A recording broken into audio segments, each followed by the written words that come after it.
American intelligence officials are increasingly convinced that Iran was the origin of a serious wave of network attacks that crippled computers across the Saudi oil industry and breached financial institutions in the United States. Episodes that contributed to a warning last week from Defense Secretary Leon Panetta that the United States was at risk of a cyber Pearl Harbor. After Mr. Panetta's remarks on Thursday night, American officials described an emerging shadow war of attacks and counterattacks already underway between the United States and Iran in cyberspace. Among American officials, suspicion has focused. Thank you for trying verbose. This recording will go away once the product has been purchased. On the cyber corps that Iran's military created in 2011, partly in response to American and Israeli cyber attacks on the Iranian nuclear enrichment plant at Natanz, though there is no hard evidence that the attacks were sanctioned by the Iranian government. The attacks emanating from Iran have inflicted only modest damage.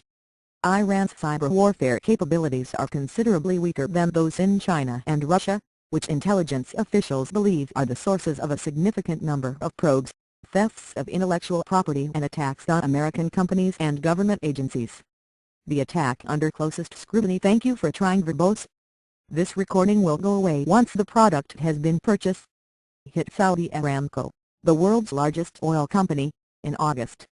Saudi Arabia is Iran's main rival in the region and is among the Arab states that have argued privately for the toughest actions against Iran. Aramco, the Saudi state oil company, has been bolstering supplies to customers who can no longer obtain oil from Iran because of Western sanctions.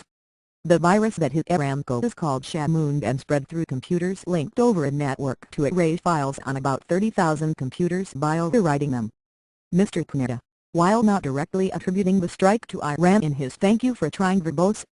This recording will go away once the product has been purchased" speech, called it probably the most destructive attack that the private sector has seen to date. Until the attack on Aramco, most of the cyber sabotage coming out of Iran appeared to be what the industry calls denial-of-service attacks, relatively crude efforts to send a nearly endless stream of computer-generated requests aimed at overwhelming networks. But as one consultant to the United States government on the attacks put it several days ago, what the Iranians want to do now is make it clear they can disrupt our economy, just as we are disrupting theirs. And they thank you for trying verbose. This recording will go away once the product has been purchased. Are quite serious about it. The revelation that Iran may have been the source of the computer attacks was reported earlier by The Washington Post and the Associated Press. The attacks on American financial institutions, which prevented some bank customers from gaining access to their accounts online but did not involve any theft of money, seemed to come from various spots around the world, and so their origins are not certain. There is some question about whether those attacks may have involved outside programming help, perhaps from Russia. Mr. Panetta spoke. Thank you for trying verbose. This recording will go away once the product has been purchased. Only in broad terms, stating that Iran had undertaken a concerted effort to use cyberspace to its advantage.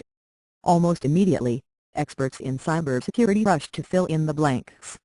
His speech laid the dots alongside each other without connecting them. James A. Lewis, a senior fellow at the Center for Strategic and International Studies, wrote Friday in an essay for foreignpolicy.com. Iran has discovered a new way to harass much sooner than expected, and the United States is ill-prepared to deal with it. Iran has a motive to retaliate for both the American-led financial "thank you for trying verbose." This recording will go away once the product has been purchased. Sanctions that have cut its oil exports nearly in half, and for the cyber campaign by the United States and Israel against Iran's nuclear enrichment complex at Natanz. That campaign started in the Bush administration, when the United States and Israel first began experimenting with an entirely new generation of weapon, the cybernetics that could infiltrate another state's computers and then cause havoc on computer-controlled machinery. In this case, it resulted in the destruction of roughly a fifth of the nuclear centrifuges that Iran uses to enrich uranium, though the centrifuges were eventually replaced, and Iran's production capability "thank you for trying verbose. This recording will go away once the product has been purchased." Has recovered.